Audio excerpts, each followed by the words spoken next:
तो स्वागत है हमारे यूट्यूब चैनल में। तो आज हम पढ़ेंगे क्लास 9th का जो नई साइंस बुक आई है एनसीईआरटी की, उसके बारे में। उसका चैप्टर 1 है एक्सप्लोरिंग। बुक का नाम ही एक्सप्लोरेशन है। एक्सप्लोरेशन का मतलब होता है खोज। ठीक, देखिए इसमें जो पहला चैप्टर है इसमें ये बताया गया है कि आपको इस बुक को पढ़ना कैसे है, इस बुक को समझना कैसे है। ठीक, और ये भी बताया है कि साइंस की स्टडीज़ कैसे कंडक्ट होती है, जो साइंटिस्ट होते हैं कैसे मॉडल बनाते हैं, कैसे रिसर्च करते हैं, और कैसे कोई नई आइडियाज़, नए लॉज, नए थियरीज़ लोगों के सामने रखते हैं। इसके बारे में थोड़ी बहुत जानकारी दी गई है। ठीक है, तो देखते हैं। एक्सप्लोरेशन का मतलब जैसे मैंने बताया खोज होता है। ठीक, तो entering the world of secondary science. ये सेकेंडरी साइंस क्या है? ठीक, तो जो आपने बचपन में पढ़ा, मतलब क्लास 8 तक वगैरह पढ़ा, मिडिल स्टेज तक, उसमें आप क्या पढ़ते थे? उसमें आप ये पढ़ते थे, साइंस में आपको ये सिखाया जाता था क्यूरियस और ऑब्जर्व होना, वर्ल्ड को क्लोजली ऑब्जर्व करना और चीज़ों को देख के क्यूरियस होना। हाँ, तो आपको बताया गया था कि जो प्राइमरी मिडिल स्टेज तक जो है आपका था, उसमें ये बताया गया था कि आपको क्यूरियस होना सिखाया गया था और चीज़ों को ऑब्जर्व करना। क्यूरियस होने का मतलब क्या है? जैसे आप किसी चीज़ को देखते हो, ऑब्जर्व करते हो। जैसे मान लो आपने किसी इंसेक्ट को देख लिया, ठीक, बर्ड को देख लिया, ठीक, तो आप सोचोगे ये फ्लाई कैसे करता है। ठीक, जो आप क्वेश्चन आस्क करते हो, क्वेश्चन पूछते हो खुद से, ठीक, किसी चीज़ को गहराई में जानने की कोशिश करते हो, समझने की कोशिश करते हो, तो यही जो क्वेश्चन करने का प्रोसेस है और चीज़ों को समझने का प्रोसेस है, यही है क्यूरियस होना। ये आप तभी कर सकते हो जब आप चीज़ों को ऑब्जर्व करो। ठीक, जब तक आप चीज़ों को देखोगे ही नहीं, समझोगे नहीं, तब तक आप क्यूरियस कैसे होगे? तो इसमें यही बताया गया है। ठीक, तो जो middle stage up to class 8 तक जो आपकी बुक्स थी वो इन दो मेन प्रिंसिपल के ऊपर बेस्ड थी। बट जब आप आगे पढ़ोगे 9th और 10th में, उसमें क्या होगा? आपको डीप एक्सप्लोरेशन, ठीक, आपको गहराई में चीज़ों को सोचना समझना पड़ेगा। ठीक, इसीलिए इस चैप्टर बुक का भी नाम है एक्सप्लोरेशन। क्योंकि जो आप सेकेंडरी साइंस जो पढ़ते हैं उसमें आपको चीज़ों को एक्सप्लोर करना पड़ता है। अब हम इसी चैप्टर में पढ़ेंगे कि इस एक्सप्लोरेशन का क्या मतलब है, कैसा एक्सप्लोर, क्योंकि साइंस की शुरुआत तो यहीं से होती है, ऑब्जर्वेशन और क्यूरियोसिटी से। ठीक, तो एक्सप्लोरेशन क्या है इसमें? ठीक, एक्सप्लोरेशन है मॉडल बनाना, चीज़ों को समझना, सिंप्लीफाइड वे में समझाना, ठीक, और उसके बेसिस पे नए लॉज, थियरीज ये सब बनाना। ठीक, यही है एक्सप्लोरेशन। तो आइए देखिए, जो ये बुक है, जो इसके पेज नंबर हैं वो आपको मैग्नीफाइंग ग्लास या फिर कंपस के अंदर शो होंगे। ठीक, जैसे मान लो पेज नंबर, ये मैग्नीफाइंग ग्लास होगा, उसमें पेज नंबर 2 बन गया। उसी तरह पेज नंबर 3 पे कंपस बना होगा, उस पर 3 लिखा होगा। ठीक, ये इस साइंस के बुक में ये शो करने, ये क्यों दिखाया गया, आप लोगों को क्यों बताया गया है? ये एक थॉटफुल डिज़ाइन है, मतलब सोच समझ कि ये इस बुक में किया गया है। ये मैग्नीफाइंग ग्लास क्या दिखाता है आपको? मैग्नीफाइंग ग्लास किस लिए होता है? चीज़ों को जूम करके देखने के लिए। जूम करके क्या देखते हो आप? उसको केयरफुली ऑब्जर्व करते हो। ठीक, इसीलिए मैग्नीफाइंग ग्लास का यूज़ हुआ है। ठीक, इसमें आप इसको केयरफुली ऑब्जर्व करते हो, उसमें पैटर्न देखते हो, अटेंशन देते हो। ठीक, और नहीं, अगर आप इसको अच्छे से नहीं देखोगे तो आप बहुत सारी चीज़ें इसमें मिस कर दोगे। ठीक है, इसीलिए हमको मैग्नीफाइंग ग्लास का एग्जाम्पल लिया गया है, ताकि हम क्लोजली वर्ल्ड को देख के समझ सकें। ठीक, साइंस में ये दोनों चीज़ें बहुत ज़रूरी होती हैं, उसको आप मैग्नीफाइंग ग्लासेस और कंपस से समझ सकते हो। कंपस क्या होता है? कंपस आपको डायरेक्शन दिखाता है। ठीक, तो अगर आपके पास डायरेक्शन नहीं है तो आप कितनी भी हाथ पैर मार लो, कितनी भी चीज़ों को केयरफुली ऑब्जर्व कर लो, और जब तक आप सही डायरेक्शन में चीज़ों को एक्सप्लोर नहीं करोगे तब तक आप कुछ रिजल्ट गेन नहीं कर सकते। इसलिए कंपस का यूज़ हुआ है। ठीक है, choosing appropriate model, asking right question and knowing the limits of where your ideas apply, ये है कंपस का रोल। ठीक, तो ये जो साइंस में ये दो प्रिंसिपल बहुत काम आते हैं, केयरफुल ऑब्जर्वेशन और एक डायरेक्शन में चीज़ों को सोचना समझना। ठीक है, इसका एग्जांपल आपको आगे बहुत अच्छा क्रिकेट वाला एग्जांपल बताया है, इसमें बैट का ब्रांड वगैरह और सब चीज़ों को कंपेयर करके बताया है। चलो मैं आपको अभी वो एग्जांपल दे देता हूँ। जैसे मान लो एक बैट्समैन है, ठीक, वो शॉट मारता है, शॉट जाता है बाउंड्री के बाहर, ये है बाउंड्री, शॉट यहाँ पे, बॉल यहाँ पे आके गिरा, यहाँ से शॉट मारा है। तो क्या ये सब अगर आप अच्छे से सोचोगे तो इसमें कौन कौन सी चीज़ें डिपेंड कर रही हैं इस शॉट के लिए? बॉल की स्पीड डिपेंड कर रही है, बॉल का मास डिपेंड कर रहा है, किस एंगल से हिट किया गया है, किस स्पीड से हिट किया गया है। बट क्या जो ग्राउंड में ग्रास है उसके ऊपर कोई चीज़ डिपेंड कर रही है? नहीं। क्या ब्रांड ऑफ बैट डिपेंड करता है? हाँ, कुछ हद तक करता है, बट अगर वो सब एक ही मटेरियल से बने हैं तो ब्रांड भी अफेक्ट नहीं करता। ठीक, तो ये सब जो चीज़ें हैं, अगर आप आपको ये पता लगाना है कि डिस्टेंस क्या है बॉल की, बॉल कितनी दूर जाके गिरी है, ठीक, या फिर कितने स्पीड से बैट को स्विंग किया गया है, ये सब अगर आपको कैलकुलेट करना है तो क्या इसमें ग्रास डिपेंड करेगा, क्या ब्रांड ऑफ बैट डिपेंड करेगा, नहीं, ठीक। तो अगर आप इस डायरेक्शन में सोच रहे हो तो आपका डायरेक्शन क्या है, गलत है, ठीक। इसी चीज़ को यहाँ कंपास की एनालॉजी से समझाया गया है कि आपको साइंस में एक डायरेक्शन की ज़रूरत होती है किसी चीज़ को करने के लिए, ठीक है।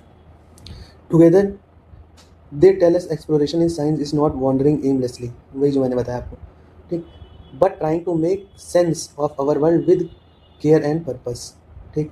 तो ये जो एक्सप्लोरेशन जो हम मैग्नीफाइंग ग्लास से जो केयरफुल ऑब्जर्वेशन कर रहे हैं, ठीक, और एक जो डायरेक्शन में कर रहे हैं, यही एक आपको किसी रिजल्ट तक ले जा सकता है, नहीं तो आप इधर उधर वॉन्डर ही करते रहोगे एमलेस, आपको कुछ रिजल्ट नहीं मिलेगा, ठीक है। अब देखिए जो साइंस यूजेस मॉडल, ये मॉडल क्या है, यही देखते हैं कि मॉडल क्या होता है। जो हमारा वर्ल्ड है वो बहुत कॉम्प्लेक्स है, ठीक, हम इसको फुल डिटेल में नहीं पढ़ सकते, अगर हर एक माइन्यूट डिटेल्स को ले तो हम समझ ही नहीं सकते। तो हमको इस वर्ल्ड को समझने के लिए बहुत सारी चीज़ों को क्या करना पड़ता है, इग्नोर करना पड़ता है। जो हमारे एक्सपेरिमेंट में कोई रोल नहीं प्ले कर रहे होते हैं, हम उनको क्या करते हैं, नेगलेक्ट कर देते हैं, ठीक है, उनको हटा देते हैं और चीज़ों को सिंपल बनाते हैं, ठीक। तो चीज़ों को जो साइंस में जो मॉडल हम बनाते हैं रियल वर्ल्ड की, वो कॉपी होती है बट एक सिंप्लीफाइड वर्जन में होती है, ठीक। जो हमारे एक्सपेरिमेंट से लिंक्ड चीज़ें होती हैं, हम उन्हीं को उस मॉडल में कंसीडर करते हैं, उन्हीं को हम वैल्यू करते हैं, ठीक है। तो क्या वर्ल्ड जो होता है बहुत कॉम्प्लेक्स होता है, उसमें बहुत सारी डिटेल्स होती हैं, उनको हम एक साथ, इम्पॉसिबल होता है कि हमको एक साथ सबको स्टडी कर पाएँ। इसलिए हमको साइंस को समझने के लिए हम एक मॉडल बनाते हैं, ठीक, जो कि सिंपलर वर्जन होता है, जिसमें वही सारी चीज़ें होती हैं जो हमारे एक्सपेरिमेंट में काम होती हैं, उसको अफेक्ट करती हैं, या फिर जो हमारा एक्सपेरिमेंट जो रिजल्ट होता है उसके ऊपर डिपेंडेंट होता है। बाकी हम सब चीज़ों को छोड़ देते हैं, ठीक है। फिजिक्स में देखो क्या है, फिजिक्स में दिखाया है कि जैसे आपका मूविंग कोई एक कार है, ठीक है, कार को आप सिंगल डॉट से रिप्रेजेंट कर देते हो, ठीक, स्टडी ऑफ मोशन के लिए, ठीक। अभी कार नहीं डिपेंड कर रहा है, मतलब कार की कोई वैल्यू नहीं कि कार में कौन बैठा है, ठीक, और कार में कौन सा इंजन लगा हुआ है, वो सब आप शो करके क्या करोगे, आपको जैसे मान लो स्पीड ही निकालना है, तो आपको क्या चाहिए, कार ने कितना डिस्टेंस ट्रेवल किया, कितने टाइम में किया। अब ये मैटर नहीं करता कि कार किस ब्रांड की है, कौन चला रहा है, ठीक। ये हमारे एक्सपेरिमेंट में इसकी कोई वैल्यू नहीं है, हम जान के भी हमारा एक एक्स्ट्रा इन्फॉर्मेशन ऐड कर देंगे। तो हमको हमारे मॉडल्स ऐसे सिंपल होने चाहिए जो हमारे रिजल्ट को डिराइव कर दें और कोई कॉम्प्लेक्सिटी ना क्रिएट करें, ठीक है।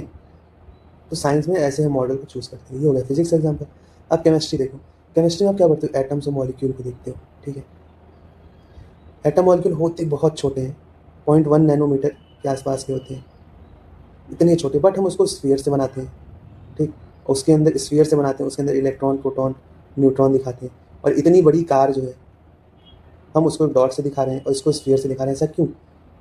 ये डिपेंडिंग ऑन द कंडीशन है कि फिजिक्स में हमको, मतलब उस कंडीशन में, फिजिक्स के उस कंडीशन में हमको कार को बस, ये मैटर नहीं करता कि कार में चल क्या रहा है, ठीक, बस हमको उसको जो रिजल्ट है हमारा वेलोसिटी वो निकालना है, उसके लिए डिस्टेंस और टाइम ही चाहिए, बाकी सारी चीज़ें नहीं चाहिए।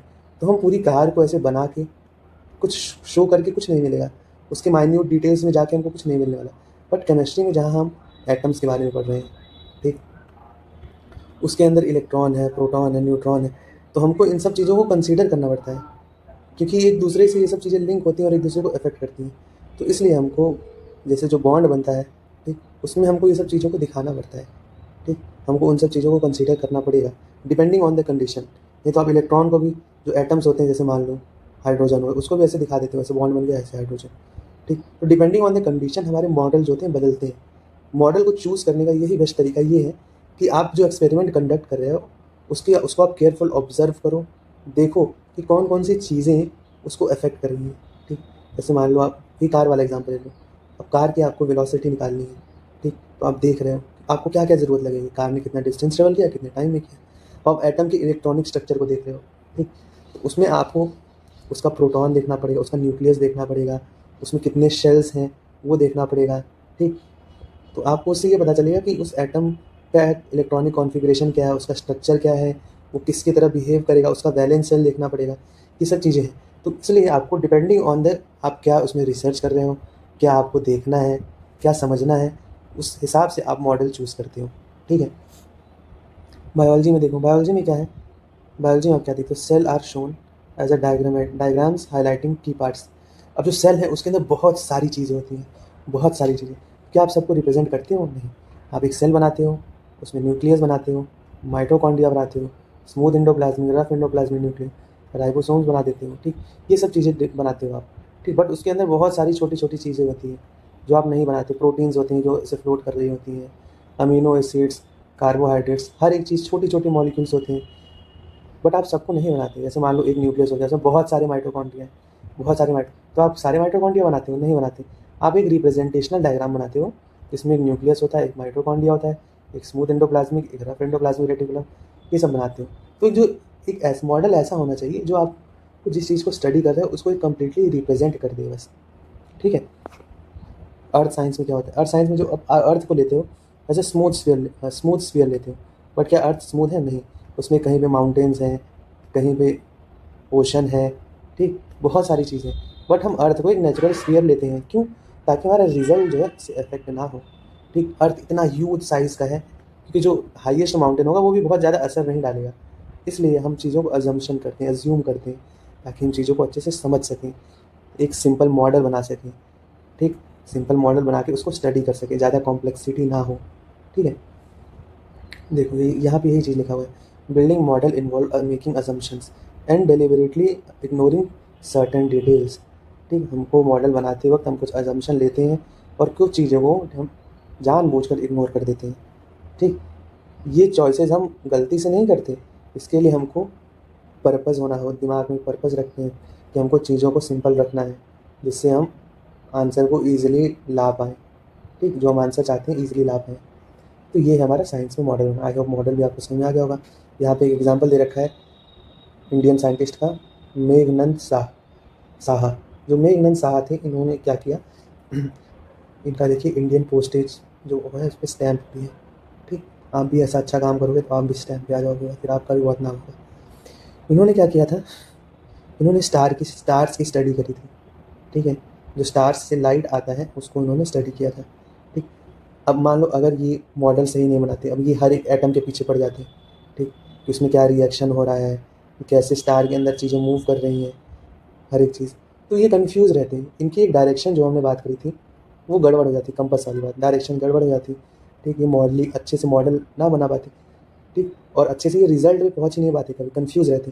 तो इन्होंने क्या किया, he treated the matter in the star as a hot gas, ignoring many complex processes, and focused only on temperature, pressure, and how atoms are formed ion and how atoms form ion।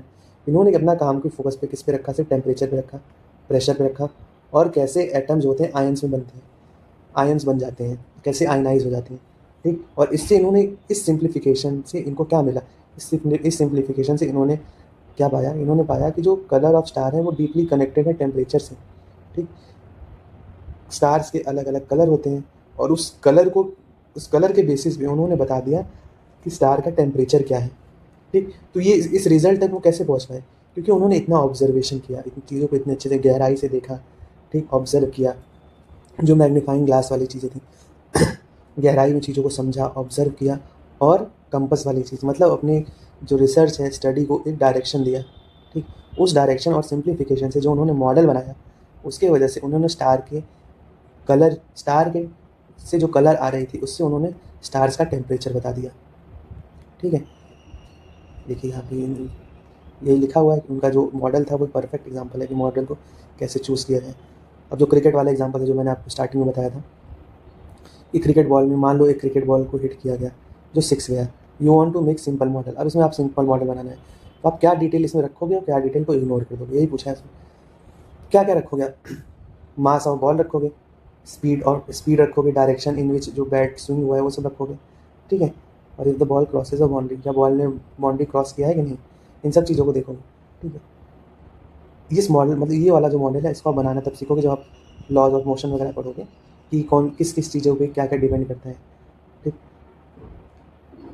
और किस किस चीज़ों को आप ignore कर दोगे, brand of bat ignore कर दोगे, जाहिर सी बात। कलर, क्या बॉल का कलर डिपेंड करता है, बिल्कुल नहीं। Amount of grass on the field, देखो अगर बॉल डायरेक्ट 6 नहीं गई होती, ठीक, अगर बॉल का ग्राउंड में कांटेक्ट रहा होता, बॉल ग्राउंड में टपक टपक मतलब गिर एक पॉइंट पे गिर के फिर चौका गई होती या फिर मान लो कुछ डिस्टेंस गई होती, तो उसका ग्राउंड से इंटरेक्ट होता, ग्राउंड से फ्रिक्शन लगता है, ग्राउंड उसको अगेंस्ट फ्रिक्शन लगाता है, उसको रोकने की कोशिश करता है, तब आप जो ग्रास है वो डिपेंड करता है, ठीक। बट बॉल तो सीधा 6 गई है, तो इसमें ये कोई कोई मैटर नहीं करता। और आप क्या इग्नोर कर दोगे? Air resistance. एयर रेजिस्टेंस बहुत स्मॉल होता है इस केस में, तो इसलिए हम इसको इग्नोर कर देते हैं। आपके लेवल पे स्पिन और सीम ऑफ पिच, बॉल कितना स्पिन हुई है उसको भी इग्नोर कर देते हैं। और जो स्टिच होती है, जो बॉल के ऊपर सीम के ऊपर जो सिलाई होती है, स्टिच होती है, वो भी बहुत स्मॉल इफेक्ट करता है, तो इसलिए हम इन सब चीज़ों को इग्नोर कर देते हैं, क्योंकि ये सब चीज़ें बहुत माइन्यूटली इफेक्ट करती हैं। ठीक है। और जो हमारा मेन चीज़ है उसको रखते हैं।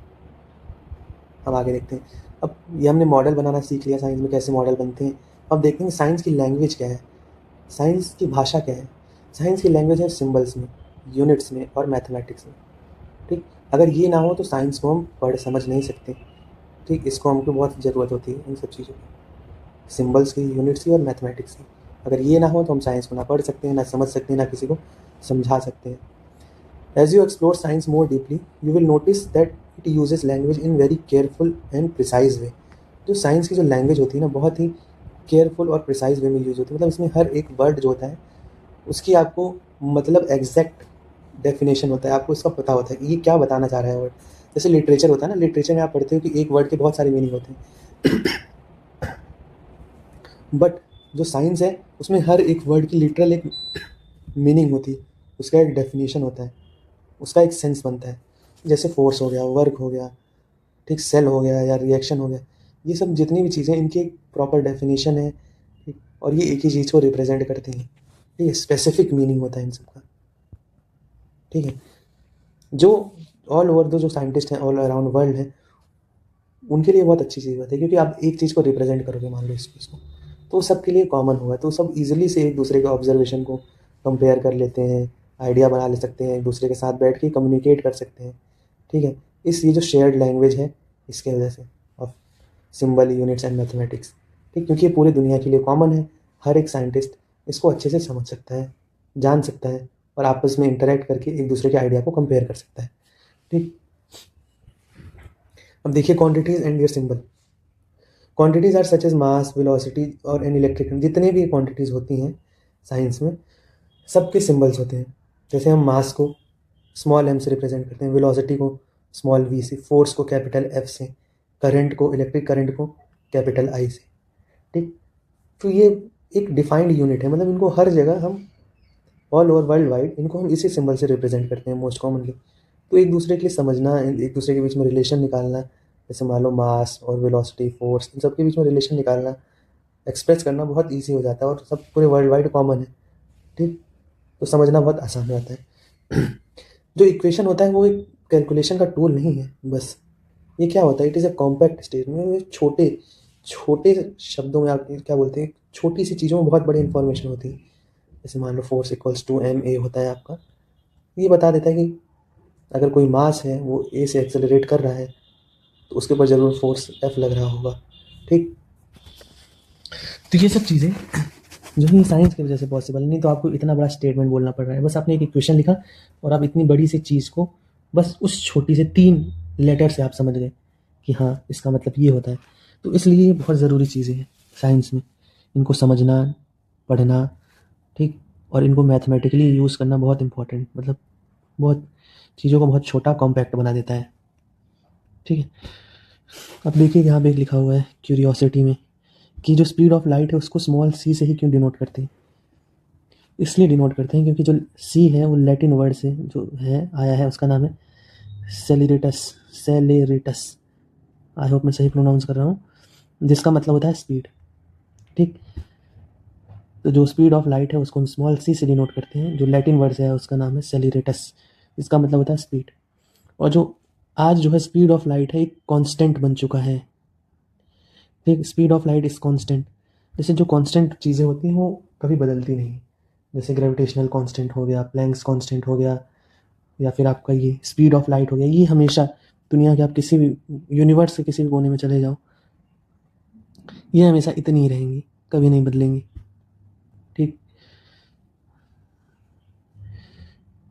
अब यहाँ पे देखें जो क्वांटिटीज़, अगर मान लो ये जो सिंबल्स हैं आपको और जो यूनिट्स हैं, अगर आप उसको एक इंटरनेशनल स्टैंडर्ड नहीं बनाओगे तो क्या क्या हो सकता है।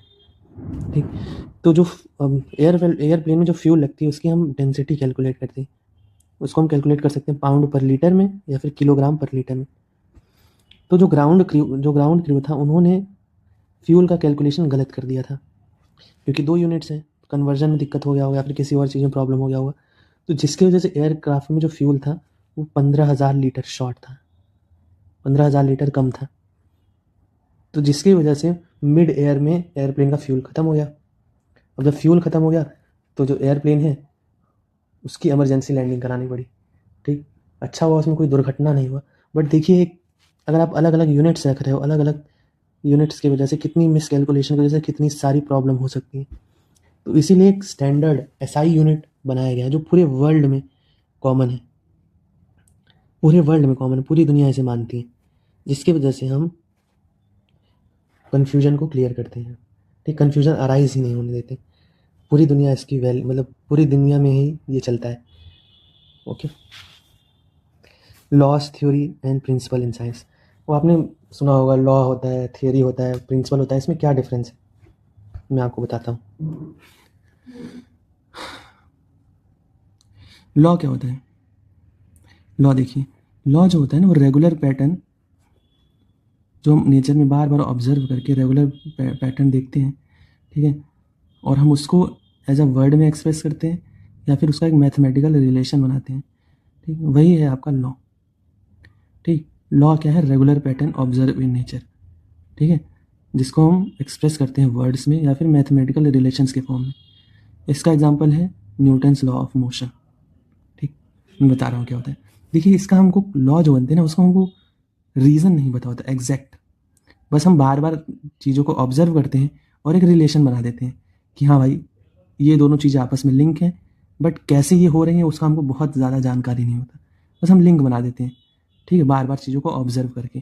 जैसे यहाँ पे न्यूटन्स के जो लॉज ऑफ मोशन है उसका एग्जाम्पल देख लीजिए। जैसे मान लो आप एक कार में बैठे हो, कार बहुत तेज़ी से जा रही है और सडन जो कार होता है ब्रेक लगा देती है, तो आप आगे की तरफ थोड़ा सा फॉल कर जाते हो। क्यों फॉल कर रहे हो? ठीक, लोग बोलते हैं इनर्शिया की वजह से। ठीक, क्योंकि आप मोशन में थे, सडन ब्रेक लगा, जिसकी वजह से आपका मोशन कंटिन्यू हो रहा है। हाँ, तो आप चल रहे थे, ब्रेक लगा, आप अचानक से फॉल कर गए। क्यों फॉल कर गए? क्यों? क्योंकि आपका, यही बोलोगे, क्योंकि आपकी इनर्शिया थी, वो मोशन की थी और आप सडन ब्रेकिंग की वजह से फॉल कर गए। ठीक, बट ऐसा हुआ क्यों? ठीक, इसके पीछे कारण क्या है वो हमको एग्जैक्टली नहीं पता, बस हमने बार बार ऑब्जर्व किया चीज़ों को, ठीक, और एक बता दिया कि भाई ऐसा होता है। जैसे मान लो कोई बॉडी एक यूनिफॉर्म मोशन से जाती है, चल रही है, तो वो चलती ही रहेगी अनटिल कोई एक्सटर्नल फोर्स आके उसे रोके ना। क्यों हो रहा है ऐसा? क्यों होगा ऐसा? ये हमको नहीं पता, बट हमने इसे ऑब्जर्व किया,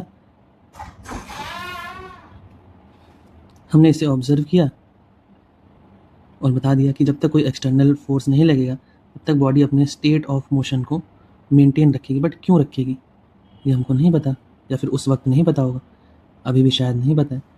ठीक, तो बस हमने चीज़ों को ऑब्जर्व किया नेचर में और बता दिया कि ये चीज़ ऐसे होती है। या फिर थर्ड लॉ, आप देखो, थर्ड लॉ क्या कहता है कि अगर आप बॉडी पे कोई फोर्स लगाओगे तो वो बॉडी भी आपके ऊपर उतना ही फोर्स लगाएगी, अपोजिट डायरेक्शन। क्यों लगाएगी, किस लिए लगाएगी, हमको नहीं पता, बट हमने ऐसा नेचर में चीज़ों को ऑब्जर्व किया, हमने एक मैथमेटिकल रिलेशन दे दिया उसका। ठीक, तो ये सब चीज़ें होती हैं लॉ। ठीक, जो रेगुलर पैटर्न ऑब्जर्व करते हैं हम नेचर में, उसको हम वर्ड के फॉर्म में एक्सप्रेस करते हैं, मैथमेटिकल रिलेशनशिप के फॉर्म में। ठीक है, थियरी देखिए, थियरी जो है वो लॉ का एक एक्सटेंशन है, एक स्टेप आगे है। इसमें आपको एक्सप्लेनेशन पता होता है कि क्यों ऐसा हो रहा है, ऐसा पैटर्न क्यों देखने को मिल रहा है। जैसे आप देखते हो एटॉमिक थ्योरी।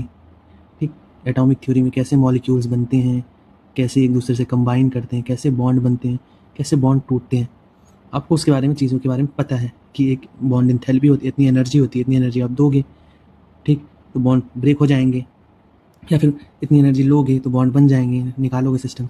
तो वो सब चीज़ें जो एक्सप्लेनेशन देती हैं क्या होती हैं, वो थियरीज होती हैं। प्रिंसिपल क्या होते हैं? जो प्रिंसिपल्स होते हैं वो ब्रॉड आइडिया होते हैं, ठीक, बड़े आइडिया होते हैं, मतलब उसमें बहुत सारी चीज़ें आती हैं, ठीक, जो आपको किसी सिचुएशन को समझाने में हेल्पफुल होती हैं। जैसे आप principles of conservation of energy है, एक कंजर्वेशन ऑफ एनर्जी जो आप पढ़ते हो कि काइनेटिक एनर्जी, ठीक, हमेशा मतलब एनर्जी, टोटल एनर्जी हमेशा जो होती है वो कंजर्व रहती है, वो बस एक फॉर्म से दूसरे फॉर्म में कन्वर्ट होती है।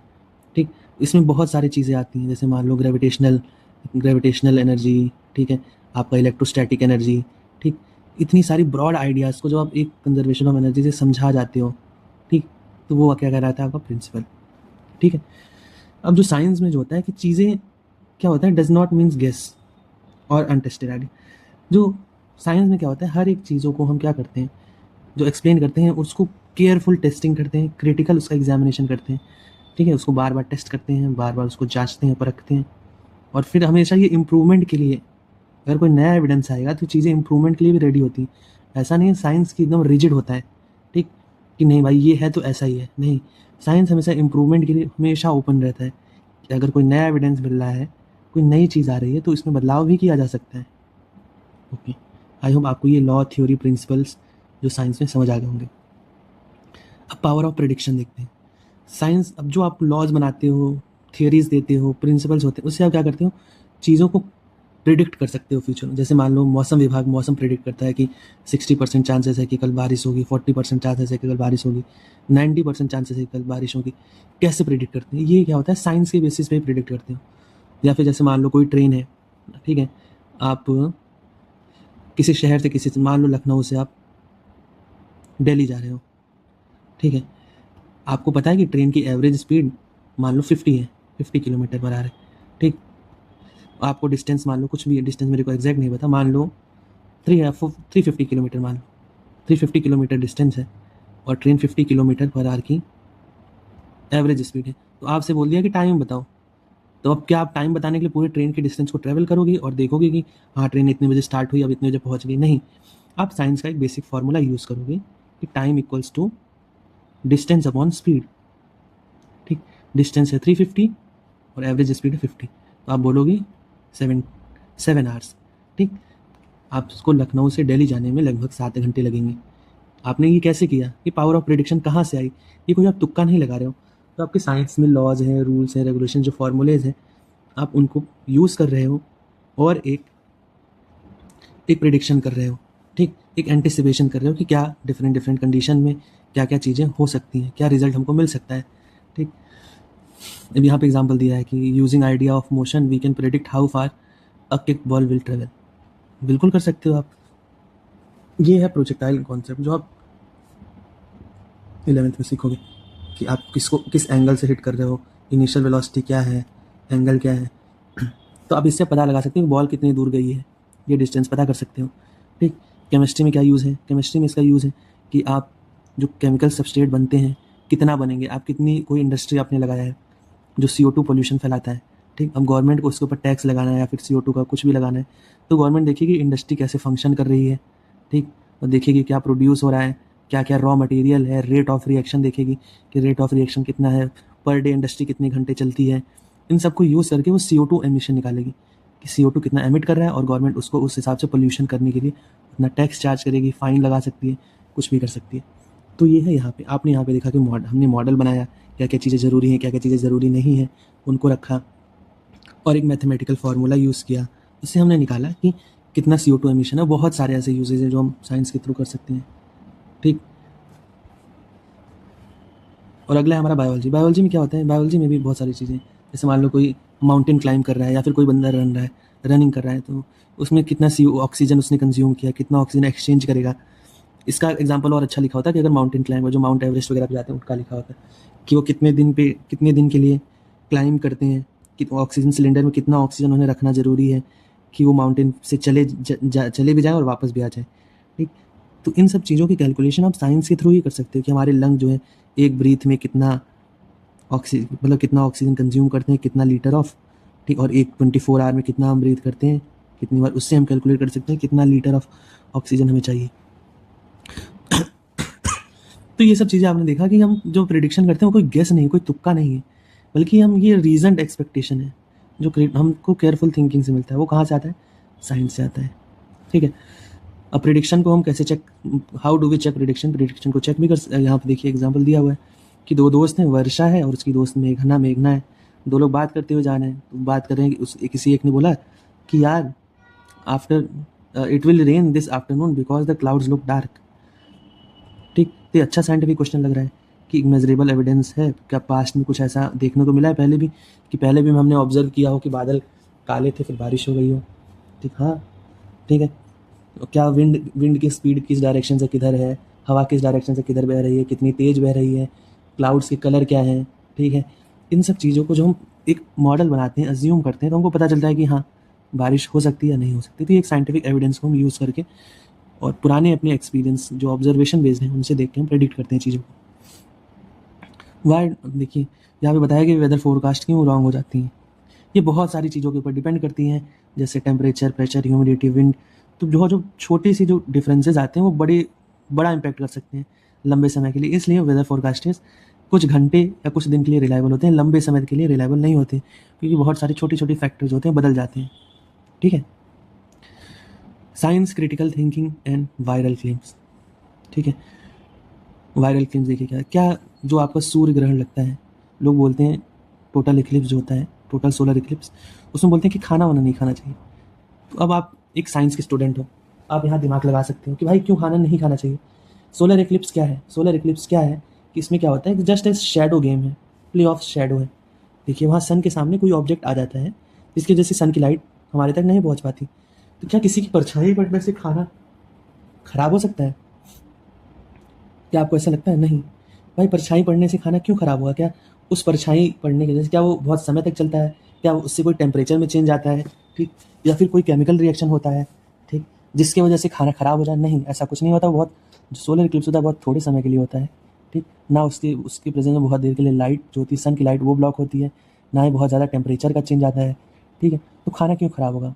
तो ये इसकी एक लॉजिकल रीजनिंग है जो आप समझा सकते हो लोगों को। एज अ साइंस के स्टूडेंट आप इन सब चीज़ों को गहराई में सोच सकते हो, समझ सकते हो, ऑब्जर्व कर सकते हो, ठीक है, और बता सकते हो कि भाई ऐसी कोई बात नहीं है, खाना खराब नहीं होता है, हमें खाना खा सकते हो। When prediction do not match observation, scientists do not reject the idea based on opinion, belief, but only evidence. ठीक है, no scientific theory ever final and none is beyond question. देखिए जो प्रिडिक्शन है हमारे, कभी कभार जो ऑब्जर्वेशन होता है उससे मैच नहीं करता है, तो क्या साइंटिस्ट उसको रिजेक्ट कर देते हैं? ठीक, साइंटिस्ट उसको ओपिनियन, किसी के ओपिनियन, कोई सलाह दे रहा है, कोई बिलीव कर रहा है, बता रहा है कि नहीं ऐसा होता है, ऐसा, उसके बेसिस पे रिजेक्ट नहीं करते। उसको रिजेक्ट करने का एक ही आधार है, वो एविडेंस। अगर कोई सबूत मिलता है कि अगर कोई बार बार हम कोई एक्सपेरिमेंट कंडक्ट करें और रिजल्ट जो है जो हमारे ऑब्जर्वेशन से बहुत डिफरेंस आ रहा है, तो हम क्या करते हैं, उसको रिविजिट करते हैं, देखते हैं कहाँ गलती हो गई, हमने किस चीज़ को इग्नोर कर दिया, ठीक। उन सब चीज़ों को देख के फिर हम नई थ्योरी बनाते हैं। और ऐसा कभी नहीं होता कोई साइंटिफिक थ्योरी जो होती है वो फाइनल होती है, ठीक। हर चीज़ में कुछ ना कुछ खामियां होती है, उसमें करेक्शन की ज़रूरत होती है, ठीक। अंटिल कोई करेक्शन करने वाला नहीं मिल जाता, हम उसको प्रीवियस थ्योरी को ही एक्सेप्ट करके चलते हैं। आर्ट ऑफ एस्टिमेशन, यहाँ पे देखिए आर्ट ऑफ एस्टिमेशन बताया है कि आप चीज़ों को कैसे एस्टिमेट करते हो। ये क्या होता है? A helpful strategy is first to understand the situation. किसी चीज़ को आपको कैलकुलेट करना है तो आपको सबसे पहले सिचुएशन देखना पड़ेगा कि वहाँ पे हो क्या रहा है। Identify the quantity that matter, और किन किन चीज़ों जो आप मॉडल बनाओगे, जिस चीज़ों को आप ऑब्जर्व करोगे, उसमें देखोगे कि जो चीज़ क्या क्या चीज़ें मैटर करती हैं, मतलब क्या क्या चीज़ें हमारे लिए एक्सपेरिमेंट में मैटर कर रही हैं। फिर आप फाइनली क्या करो, रफ एस्टिमेट बनाते हो, चेक वेदर जो आंसर आ रहा है वो कोई सेंस भी बना रहा है कि नहीं, रफ एस्टिमेट करते हो, ठीक। एग्जैक्ट वैल्यू हमेशा ज़रूरी नहीं कि आप जो मॉडल बनाओ, जो चीज़ें कंडक्ट करो, वो एकदम एग्जैक्ट वैल्यू आ जाए, ठीक। अर्ली स्टेजेस में कभी भी जो ऑब्जर्वेशन होता है, वो जो प्रिडिक्शन होता है, वो ऑब्जर्वेशन के हमेशा नहीं एग्जैक्ट नहीं मिलता कभी भी, बल्कि उसमें स्टेजेस ऑफ रीजनिंग होता है, चीज़ों को मॉडल में इंक्लूड किया जाता है, एक्सक्लूड किया जाता है, बहुत इसमें केयरफुल रीजनिंग होती है, तब हम एक एक्यूरेट कैलकुलेशन तक पहुंच सकते हैं, ठीक। जो साइंस की वैल्यू है वो केयरफुल रीजनिंग है, ठीक है। किसी चीज़ को सावधानी से उसकी जो समझा पाना, ठीक, ऐसा क्यों हो रहा है, ना कि एक्यूरेट कैलकुलेशन। एक्यूरेट कैलकुलेशन भी है, बट ज़्यादा वैल्यू हम केयरफुल रीजनिंग पे देते हैं कि किसी चीज़ ऐसी चीज़ हो रही है तो क्यों हो रही है, ठीक है। How many litres of air do we breathe in one day, यहाँ कैलकुलेट किया गया है कि आप हर मिनट में 12 से 15 बार ब्रीथ करते हो, और आप एक बार में 500 ml ऑफ एयर को ब्रीथ करते हुए, टाइडल वॉल्यूम होता है। बट यहाँ पे बलून का एग्जांपल लिया गया है कि आप बलून को फुला रहे हो, देखो यहाँ पे कि आप एक बलून को फुलाने में आपको 4 से 5 ब्रीथ लग रहा है, और एक पार्टी बलून लगभग 2 लीटर का होता है, ठीक है। 2 लीटर को आपने 4 से 5 बार में फुलाया, ठीक, तो मतलब 4 से 5 ब्रेथ में, तो आपकी एक ब्रेथ कितने कितने लीटर की हुई? 0.5 लीटर की। इसको डिवाइड कर दोगे तो आ जाएगा 2 डिवाइडेड बाई 4 कर दोगे, ठीक, तो आ जाएगा आपका 0.5 आ जाएगा, ठीक है। तो आप एक ब्रेथ में 0.5 लीटर एयर को लेते हो, ठीक है। तो 1 मिनट में कितना लोगे वो कैलकुलेट किया। फिर एक डे को हमको जो 24 जो मतलब 24 आवर्स में कितने मिनट होते हैं वो कैलकुलेट किया गया। ये देखिए 16 × 24 करके, तो ये होता है रफली 20,000 ब्रेथ पर डे हम लेते हैं, ठीक है। इसको कैलकुलेट किया गया है 20,000 ब्रेथ को। अब एक ब्रेथ में 0.5 लीटर होता है, तो आ गया 10,000 लीटर्स। हम एक दिन में 10,000 लीटर एयर अपने अंदर लेते हैं, ब्रीथ करते हैं, ठीक है। यहाँ से हमने कैलकुलेट कर लिया। अब यहाँ पे देखो, इसको क्रॉस चेक करने के लिए बलून मेथड कोई दिया गया है कि आप कोई बंदा है, उसको आपने बोला दिन भर बलून फुलाओ, तो उसने इतना बलून फुलाया। तो जो हमारा एग्जैक्ट वैल्यू 10,000 के पास नहीं आया, ऑब्जर्व वैल्यू जो कैलकुलेटेड वैल्यू है, जो प्रिडिक्टेड वैल्यू 10,000 है, बट एक्चुअल में इतना आया है, ऑब्जर्व जो हमने किया इतना है। बट क्या हमने मेथड सही यूज़ किया, चीज़ों को सही किया, वो मैटर करता है। चीज़ों में वेरिएशन हमेशा प्रेजेंट होती है, बट हम फाइन ट्यूनिंग कर करके एग्जैक्ट वैल्यू के पास पहुँच सकते हैं। साइंस बस यही है। यहाँ पे एग्जांपल दिया, आप इसको कर सकते हो कि एक आदमी पर डे इतनी कैलोरी खाता है। 100 ग्राम अनकुक्ड राइस में आप कैलोरी ऑनलाइन देख सकते हो, it's around I think 350 kilo calorie पर 100 ग्राम ऑफ अनकुक्ड राइस, इतना होता है। इससे आप एक एवरेज इंसान की आप पर डे 100 ग्राम से कैलोरी पूरी हो रही है कि नहीं, इससे आप कैलकुलेट कर सकते हैं। अब जो साइंस होता है ना, वो इंटरकनेक्टेड होता है, ठीक। ऐसा नहीं कि आप कोई चीज़ आप पढ़ रहे हो तो बिल्कुल फिजिक्स से ही डिफाइन होगी, कोई चीज़ एग्जैक्ट केमिस्ट्री ही है, कोई चीज़ एग्जैक्ट बायोलॉजी ही है, कोई चीज़ एग्जैक्ट मैथमेटिक्स ही है या अर्थ साइंस। हर एक चीज़ एक दूसरे से कनेक्टेड होता है, हर एक चीज़ एक दूसरे से कनेक्टेड हो। किसी भी चीज़ को आप समझने के लिए आपको एक ओवरऑल साइंस की नॉलेज होनी चाहिए। इसका बेस्ट एग्जाम्पल है कोविड-19 में जो मास्क यूज़ हुआ है, ठीक है। देखिए यहाँ पे क्या है, after grade 10 science will be divided into branches physics, chemistry, biology and earth science. However the nature would not have any such boundaries, ठीक है। बट द नेचुरल वर्ल्ड, जो नेचुरल वर्ल्ड है उसमें ऐसी कोई बाउंड्री नहीं होती कि आप ये साइंस है या अर्थ है, ये साइंस है, अर्थ साइंस है, फिजिक्स है, केमिस्ट्री है। नेचर साइंस में आपको नेचर को समझने के लिए आपको हर एक चीज़ को समझना आना चाहिए, हर एक चीज़ के बीच में लिंक बनाना आना चाहिए, ठीक है। इसीलिए हमको सब चीज़ को ऑर्गेनाइज नॉलेज के लिए हमको हर एक डिसिप्लिन का नॉलेज होना ज़रूरी है, ठीक है। फिजिक्स में आप क्या पढ़ते हो, particle motion, electrostatic attraction, energy पढ़ते हो। केमिस्ट्री में ये ग्लव्स, इस मास्क की स्पेसिफिक बताया है कि ये मास्क जो होता है आखिर काम कैसे करता है कोविड का, ठीक है। कोविड का मास्क जो होता है, इसमें एक साइज़ होता है ppm 2.5 ऐसे ppm होता है, या फिर अलग अलग साइजेस के आते हैं। इसमें इतने माइक्रोन के छेद होते हैं, ठीक। तो ऐसे छेद जो होते हैं, इससे बड़े साइज़ के पार्टिकल इस मास्क के अंदर नहीं जा सकते, ठीक। तो आपको डिज़ाइन करना पड़ता है कि पार्टिकल इतना साइज़ है, इसका होल इतना होना चाहिए। तो आप ये फिजिक्स को यूज़ करते हो, इलेक्ट्रोस्टैटिक्स जो अट्रैक्शन होता है पार्टिकल्स का, या फिर पार्टिकल मोशन होता है, उन सब चीज़ों को यूज़ करते हो।